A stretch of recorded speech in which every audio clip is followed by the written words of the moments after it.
ইসলামেরা এটা হলো এমপি বাড়ি জামা মসজিদ। খুব সুন্দর মনোরম পরিবেশ। পাশে রহিয়াছে কবরস্থান, পারিবারিক কবরস্থান। এটা হলো আলহাজ নাসিরউদ্দিন হেফজুল কোরআন একাডেমির ছাত্রবৃন্দরা মসজিদে নামাজের পরে সারিবদ্ধভাবে স্পেসিফিক জিন্সের মালিক এমডি নাসির সাহেবের কবর জিয়ারত করার পরেই চলে যাচ্ছে। এর পাশে রয়েছে আলহাজ নাসিরউদ্দিন হেফজুল কোরআন ইসলামী একাডেমি। এখানে ছাত্রছাত্রীদের জন্য বিনামূল্যে সম্পূর্ণ থাকা খাওয়া ফ্রির ব্যবস্থা।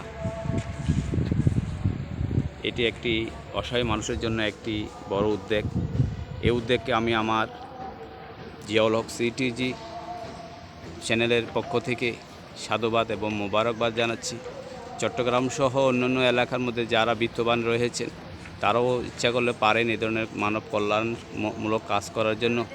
পবিত্র কোরআনে সূরা আল ইমরানে বলেন, আল্লাহ পাক বলেন, আমি তোমাদের মানব জাতির কল্যাণ সাধন করার জন্য আমি তোমাদেরকে পৃথিবীতে প্রেরণ করেছি। মানব জাতির কল্যাণের জন্য আল্লাহ সুবহানাহু ওয়া তাআলা আমাদেরকে পৃথিবীতে প্রেরণ করেছেন আর সৃষ্টি করেছেন আল্লাহ সুবহানাহু ওয়া তাআলার ইবাদতের জন্য। তাই আমরা মানব কল্যাণের কাজ করব, আল্লাহর ইবাদত করব, আমাদের জীবনটাকে আমরা সুন্দরভাবে সাজাবো ইনশাআল্লাহ।